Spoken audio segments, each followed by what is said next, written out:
Welcome to the Home Business Podcast with Richard Captain Henderson, publisher of Home Business Magazine, and Sherilyn Colleen, managing editor. This how-to show helps you successfully operate your home-based business. Greetings and welcome to the Home Business Podcast. I'm Richard Captain Henderson, your skipper at Home Business TV. And I'm Shelby, your co-host. Let's gear for sea and get underway. Nowadays, the world we live in is ever more online. People are constantly scrolling down their social media feeds on their smartphones, buying products at e-commerce websites, launching fully virtual businesses. What does this all mean? Well, one thing this trend points to is the need for businesses to prioritize digital transformations. Just ask Roy Blakney, CEO and co-founder of the Lingua online language school. Digital transformations don't just happen. You need to take key steps to successfully make a digital paradigm shift. Ray's business is a true digital transformation success story that you can learn lots from today. So greetings, Ray Blakney. Welcome to the Home Business Podcast. Say hello to the audience. Richard Shelby, thanks for having me on. Hey, we love to have you. Not a lot of people tagging in from Mexico, but the guitar might have given you away in the background. How's you're a few hours north from Mexico City? That's right. We have 85 degrees year round, zero humidity. Just don't tell that many people about it because we like living here and the prices will go up if a lot of people move down. Well, we're packing our bags. Sounds like a great place. Is it somewhat of a, certain cities, certain countries have entrepreneurial hubs? I know Mexico City is kind of an entrepreneurial hub, obviously, but is there much e-commerce or online and small businesses in your neck of the woods up north? There are, but they're traditional small businesses, not online small businesses. So it's a little bit of a desert when you're talking about that. I have to go to Mexico City. I actually was just at a conference last weekend with digital entrepreneurs in Mexico City. But when I come back here, I'm probably one of the only people. I didn't actually know this whole, digital nomad online business was a thing until 5 or 6 years ago. I've been doing it for 15 years, but I just thought I was weird and working at home. So, I didn't even start looking for a community until very recently. And wow, there are other people that do this. And that's kind of how I got to traveling and speaking at conferences around the world. That's very interesting. Are there a lot of remote workers then in your area, or do you say you're like one of the only remote workers? Yeah, so there are some remote workers, but they work for me. So that doesn't quite count, right? I mean, they're my staff. Right. Yeah, generally speaking, the area I live in is actually more industry. So it's actually the biggest hub for airlines not for flying, but for making planes in Latin America. So most of the industries here are all built around making planes. So much more traditional. Let's make a motor, let's make a wing, let's put a plane together, let's fly it out kind of things. Online business, almost nobody. Very interesting. Well, let's get to learn more about your digital transformation. Yeah, definitely. Ray Blakney, let's get to know you a little better. Tell us more about Live Lingua. How did your business come to be? Actually, most of my businesses come due to global pandemics, oddly enough. And this one was no exception. So Live Lingua was launched during the swine flu, the Mexican swine flu. For those of you who remember back in 2008, there was something called the Mexican swine flu. It was supposed to be what COVID is now. We're recording this during COVID times. And everybody was worried that, wow, this is going to be it. So they closed the Mexican borders down and nobody was coming in and out. At the time, my wife and I ran a chain of brick and mortar language schools here, kind of a traditional, you have a place, you go to the office every day kind of school. And our customers were Americans who would come to Mexico. We put them with Mexican families, the Spanish immersion thing to learn Spanish. And suddenly, boom, they were cut off, right? We were fully booked and then everything got canceled because nobody could come to the country. That was when my wife actually had the idea. It's like, why don't we contact our former students and see if they wanted to take classes on Skype? So I emailed them all, and to our surprise, a ton of them said yes. So we had all of our teachers at the school fully booked, even though no students were physically in the school. And so I'm like, my background's a computer engineer. So I said, why don't I throw up a website? This is 2008, remember? And see, anybody else in the world would like to take online language lessons. So I made this awful looking website because I am a programmer, not a designer. So it was really, really bad. Threw it up there. Surprisingly, 30 days later, the swine flu kind of fizzled out and our school was fully booked again. But within 6 months, we were making more money on this little side hustle of an online website than we were at our 3 chains of brick and mortar schools, even though they were. You kind of adapted to your environment, built on your past skills and clients, and voila, you've got a whole new business model. Exactly. I wish I could say some grand plan or epiphany. No, it was just reacting, pivoting at the right time, and then kind of doubling down on it when we see it work, when we saw it work. Well, let's talk competitive advantages. Ray, what sets Live Lingua apart from other online language learning platforms? Sure. So since we launched, we've had a lot of copycats, right? So we're probably the oldest one in the field. Most of the copycats have VC money behind them, which means, wow, they need to make a lot of money really fast. So they are more in the area where they're trying to get as many tutors or teachers into their system as possible. How do you do that? You sacrifice quality. So pretty much I could sign up for any of these, our competitors' websites as an English teacher. English is not my first language, and I can barely spell my name without spell check, but they would still let me on their systems to teach English. We are not the same. You have to go through, you have to have a college degree in education or language education to work for us. You go through a 3-month training period. And then only after that period do we actually start giving you just students to work with. So kind of we're more the premium. If you're looking for cheap, I always like to say, don't come to Live Lingua. You're not going to find cheap here. But if cheap is usually more expensive as you wait, how much is it going to cost you to waste your 100 hours with a teacher that doesn't know what they're doing? We might charge you more per hour, but you in 50 hours, you'll learn 10 times as much as a bad teacher. Regarding that being a competitive advantage, you get some good feedback from your clients that they're aware of this difference and that, they're paying for premium. There is that old saying, people, what is it? They don't really buy on price, but price can be a negative deal. Absolutely. And yes, we get feedback from our students who've tried a lot of these other services, or, they go on the free apps. And then they do it for a year, and then they say, wait, I can't speak another language yet. And we're like, well, we're happy to help you. And they come over with us, and within 3 to 6 months, you can get conversation. In fact, we have a 0 to conversational package, which we're launching in January, which means we will make you conversational in Spanish guaranteed. Unlimited hours until you're conversational in Spanish. You pay us one price. We assign you 3 teachers, a student advisor, a class coordinator, and an administrative assistant. And we make sure you are conversational in Spanish, and we don't stop working with you until you are. I might sign up tonight. I don't know. Next time we'll do this in Spanish, right? We'll do the next interview in Spanish. Next podcast, to prove the point, the next podcast will be in Spanish. Yes. So a question I have, do you work a lot with universities or schools then? Like colleges, universities? We do. So we're working on actually getting AP accreditation. So this is through high schools, then you can get college credit for it. We are also working with some colleges right now. Unfortunately, we can only accredit students of that college because it has to go through the college and all the rest of it. We are trying to expand that program out. One of the easy ways for people who work with us who don't have accreditation through their college, we do have a preparation for an exam called DELE, which is DELE, excuse me. And you take that test, and it actually is internationally certifies you to a certain level of the language. That usually is very easy to convert into college credits. So you can do that. That'd be very beneficial to have. Is your business in the United States then? I assume it's in the United States. And okay, yeah, that'd be very beneficial. We're registered in the U.S. We're a U.S. business, but we are, and we'll get into it, is 100% digital, right? So all of the staff lives around the world. I've had staff live in Bali for 6 months just because they wanted to. They were from the U.S. and they moved back to the U.S. There's some in Mexico, some in the U.K. My Russian COO lives in Portugal. I mean, it doesn't matter where you're at. Yeah, exactly. And so going off of that, your business stemmed from digital transformation. So Ray, can you please talk to us a little bit more about this transformation? Yeah, so we touched on it lightly, right? I had a brick and mortar language school, and we kind of decided, let's see if we can offer tutoring online. We moved to the next step, which was offering this full online immersion experience, which is what we do today. The transformation happened a little organically, but it was a little more painful for us, because I feel old saying it. We launched in 2008. We've been around for going on 14 years right now.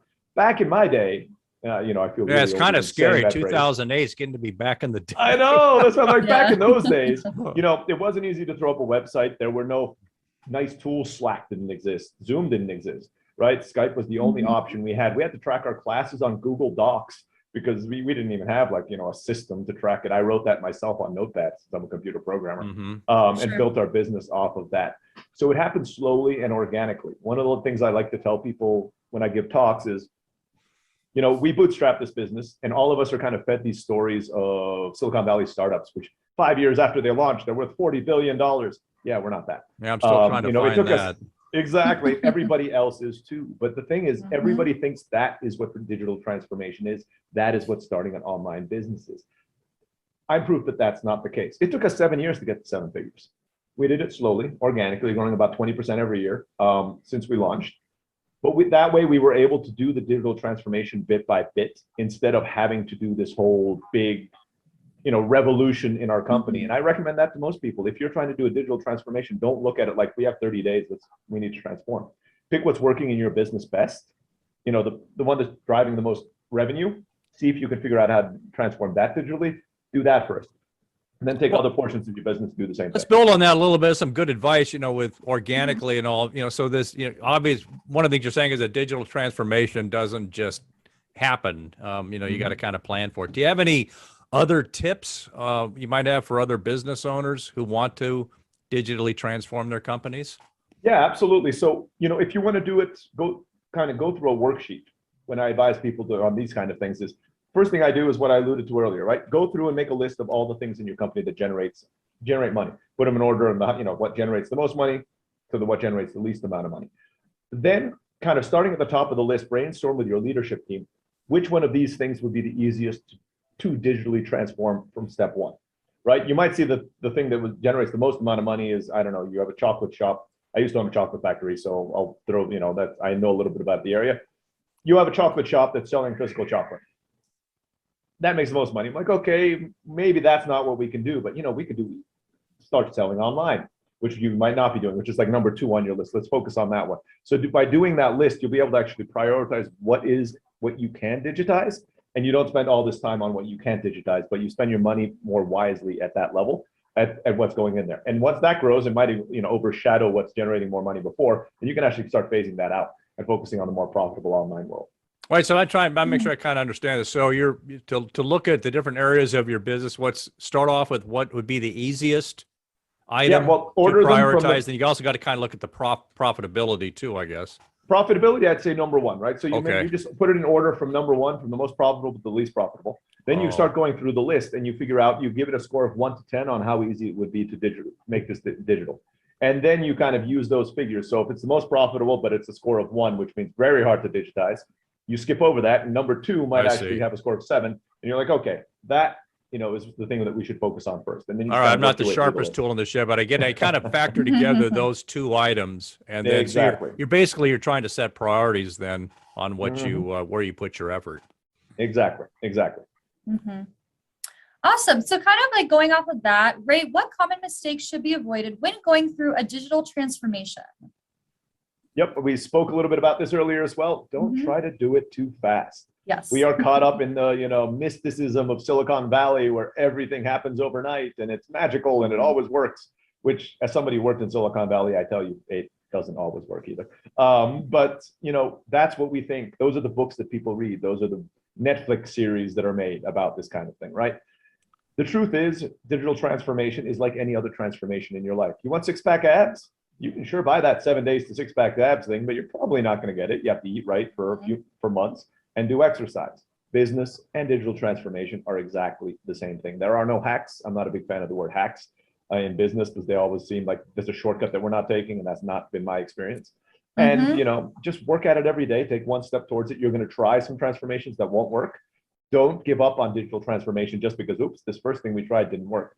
Try something else. Maybe another way to approach the same problem, and chances are you'll be able to do it. I bet if you try to cut corners or go too quickly on it, you might end up with some security issues with how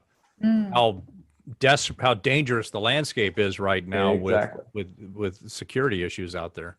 Absolutely. And some of the things you do wrong is, I mentioned that when I started off, we didn't have that many tools. Now you can pay $20 a month and get these very sophisticated tools. Problem is, the first tool you try might not be the right fit. It's like building a house. You buy a hammer because you think that's what you need, and then you realize it's a screw. You've got to go back out and buy a screwdriver and screw it into the wall. Don't give up. Keep on trying things, and eventually you'll do it. And speaking from personal experience, your life will be happier for it. My wife and I, before we had our son, would travel 3 months out of the year. Sure. Didn't matter where we were. We sat in Capri in Italy for 2 months, and we just worked and went out to a cafe in the afternoon and had a croissant and cafe. Hey, I can do this. We can do this podcast from anywhere, right? I don't know. That's it. Yeah, exactly. That's it. Yeah. So I've been living that for 15 years before I knew it was a trend, and then suddenly now it's trendy, and I'm like, I've been doing this for a while. Do you have to pay attention to kind of like the compatibility of different things when you're trying to work them together virtually? Like something's not compatible with something. And has that ever been an issue with you? Yeah, but usually the beauty of digital is very easy to iterate, right? So you try, for example, with you guys, with your podcast, let's say you tried Skype on the first one, and then that didn't work. So you went to another service. That didn't work either. And then you came to Zoom. Mm-hmm. It's not that big a deal. I mean, okay, it's like, okay, we have a few email templates that we send out before the podcast to tell people where to go. But other than that, there was no big change. Technology generally is that. There are exceptions to the rules. You put big, CRMs in your back end and you're a $10 million company, changing that's a big deal. But most of us are not looking to get to that level anyway, right? If you had $100,000 of the year business that let you spend all day with your family and traveling the world, you're probably going to be happy. In that level, you do not need to worry about these things. Kind of funny you mentioned. That's exactly what I did. I started off with Skype on another platform. I did end up in Zoom. So you read that one right.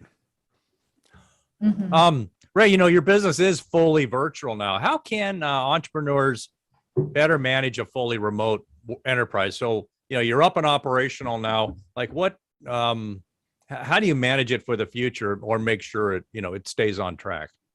Yeah, so there's a few things you have to do. First is hire well. Easier said than done. And I'm not going to pretend I've cracked the code of HR. If I had, I'd probably be flying in a private jet. But hire good people and trust people is one of the things that has worked out for me. 99% of the time, people are trustworthy. So if you built your whole hiring system around the chance somebody's going to steal from you, you're going to have a lot of trouble attracting good talent, because they're like, wait, you're starting on day one not trusting me, and I have to earn your trust instead of me trusting you. And then you have to, you proving that trust is well placed. So start with that. 2 is open communication channels. That's really easy these days with something like Slack. Try to build a team culture by having, at least once a week team meetings, or maybe once a month if your team gets bigger. That's what we do at Live Lingua right now. I have once a month, culture building team meetings, updating on what's going on in the company. And then after that, just kind of make sure that everybody has the vision and the mission of the company in mind, so that they can take their own decisions and move in the right direction, right? If we're all moving in this, if I've already pointed, we're going to that location over there, I don't need to be looking over everybody's back. I don't care how you get there. You'll walk, the other one takes a bike, the other one, walks on their hands. I don't care. I just need to get there. We need to get there by 3 months. And that has worked for me. I don't like, that was an expression that somebody just told me, and I try to avoid doing this. It's called a seagull CEO, where a seagull flies in, craps all over the place, and it flies back out again. And I was like, wait a minute. Yeah, don't do that. And so, that's a little bit of the advice as well, because sometimes as visionaries in our companies, we always have these ideas and we're like, guys, let's do this. I got to bring that one out. What that called again? The seagull what? Seagull CEO. Yeah, I actually want to get a t-shirt with that on it when I go to our leadership meetings in person every year. I just wear that to remind myself not to do that. Yes, exactly. So just avoid doing those kind of things. For sure. And so I'm curious, does your team ever get together, like maybe once or twice a year? You guys all get together and celebrate your success, anything like that? They were here last week. They were? Yeah. So they came from all of our leadership team, got together. We haven't been able to bring the entire team together, so some of our customer support people live a little farther away. But we brought our leadership team here. We did, it was fun and exhausting at the same time, 8 hours of meetings a day, because we did our whole 2022 plan. And then, but then we went out to dinner, but we also got a chance to meet each other. But we talk every day on Zoom. That's always good to meet each other in person. It's absolutely. I'm apparently taller than people think I am on Zoom calls. Oh, so funny. When my CEO hadn't met me before, and she guys like, wow, you're taller than you look. So. Oh, funny. So, okay. Obviously, a lot of people are looking to start a business quick and fast and get it up and running. So, but it's about keeping it going, keeping it consistent. Like, what are some things that small business owners should do each day to make sure their digital operations stay intact and working well? Yeah, I think the vision and the mission are really important there. It's kind of a cheesy thing to go into, and I didn't even buy into it in the beginning when I launched. I'm like, I didn't have a mission statement for the first 5 years of the company. I'm just trying to pay my rent. That's my mission. I'm not really worried about some grand vision. Yes. But that is one thing that you can do to kind of help, everything stay on track while you're there. And sorry, I totally lost my train of thought. What was the question again? Oh, yeah. So what are some things a small business owner can do each day to make sure their digital operations stay intact, working well, consistent? Just kind of what should you keep the pulse on each day? Just, where you could get some trouble if you're not watching it. So Yeah. I'll actually give some counter advice here. So if your business is up and running, don't stick your nose in each day, because you're actually probably messing with your team, right? In the sense that if you're, if you have a good team in place and every day you're like, so how you doing? How's that going? You shouldn't be doing that. You should figure out what the KPIs for your company are, and they vary from company to company. So I can't give you like, these are the KPIs everybody should watch. I guess I could. Make sure you're making more money than you're spending. Watch that KPI. Everything else, and even there's some exceptions to that rule as well. But generally speaking, you figure out the KPIs for your business. If you get the business up to a level, you should have a manager that's kind of between you and the business. So everybody talks to them, and you just talk to this one manager, and they provide you with one report every month. But anything digitally, like anything like in the digital, even the technology, do you ever see any weak points or things you really, there's certain things like security wise, I check every day on my website. They're just key things that if you don't watch them, they can really blow up. But if you can nail them the next day, they're recoverable. Is there anything you could recommend that you might look at digitally, or is it just very business to business? It is generally business to business, and even the security thing that you're talking about. Let's say your website was set up in WordPress and you've installed the basic security WordPress plugins, you're probably fine. And you can even set auto update for the plugins, so they get updated all the time. Make sure that's in place. Depending on your business size, though, you might actually have an IT person who's in charge of that. So that's not you who has to be doing this. You as the business owner, if you're starting off, you have to have your finger in all the pots. In that case, you do actually have to keep your pulse on everything, right? Because there's nobody else to keep a pulse on what's going on in those. Try to keep them as simple as possible, and try not to get overwhelmed in the beginning. So kind of niche down your business, make sure you're really focused. Once you start hiring staff, let your staff do what you hired them to do, which means you don't have to be going into the website to make sure the security is in place, right? You don't have to go into the email system to make sure all the customer support emails are answered. You don't have to make sure Stripe's working today.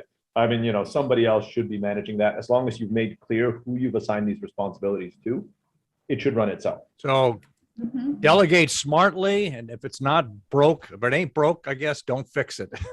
Or have somebody else fix it. Yes. We know what we're trying to say here. Well, Ray, let's circle back to your business a bit as we get towards the end of the podcast. How can learning a new language benefit a small business owner? Oh, it's huge, especially in today's global market. So we've been talking all day about digital transformation. What does digital transformation do? Let's say you're a traditional mom and pop operation, which honestly, LiveLink was owned by me and my wife, so it's a more mom and pop operation as well. And you, again, are selling chocolates locally in your little town, but you start to digitize. Suddenly your market is not just everybody who lives in a 10, 20-mile radius of you and those who visit your town. It's everybody on the planet. So what can learning another language do to you? Let's say you learn Spanish. You've suddenly opened your market to 22 different countries around the world. Everything south of the border you can now sell to. Chinese, you've just opened your market to a quarter of the world's population. You can sell to a quarter of the world's population.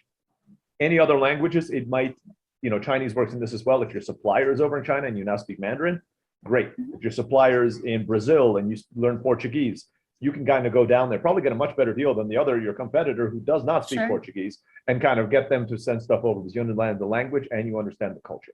So you can really open up the world if you learn another language and go online. So is it safe to assume what you're saying here is it's better to expand a current business into a new language, into a country with a new language by setting up an entire new business with a new language? So it'd be good to diversify. You can diversify into this. You can diversify your customer sources. You don't actually have to send up a new business. Let's put a simple one. You translate your website into Spanish. So there's an English version and a Spanish version of your website. That's all it takes to open up the market. For you guys in podcasting, the Spanish market is a lot easier to penetrate than the US market because there's a lot less competition. So anybody who launches a podcast in Spanish is reaching a population much larger than the United States the next day with only a fraction of the competition. So there are all these different things that you can do. I failed at podcasting myself. I had a podcast. It was just really hard to break into it. I have a Spanish podcast. I've had 300,000 downloads in 12 months. And it's so much easier to break into when you speak another language. Interesting. That is a great point. It's very mutually beneficial. So, Ray Blakney, this has been a great discussion on creating your own digital transformation. Do you have any final points you'd like to share with us? Yeah, if you're going to transform digitally, now is the best day. Yesterday was better, kind of thing. It's the world is moving in this direction. So if you're trying to say, no, I'm going to do things the way I used to do them, you're probably going to be left behind. It's not as scary as people think to do a digital transformation. It's not as big a deal as people think. I mean, there are tools out there to make even the non-tech savvy can launch an e-commerce store in a few clicks with sites like Shopify.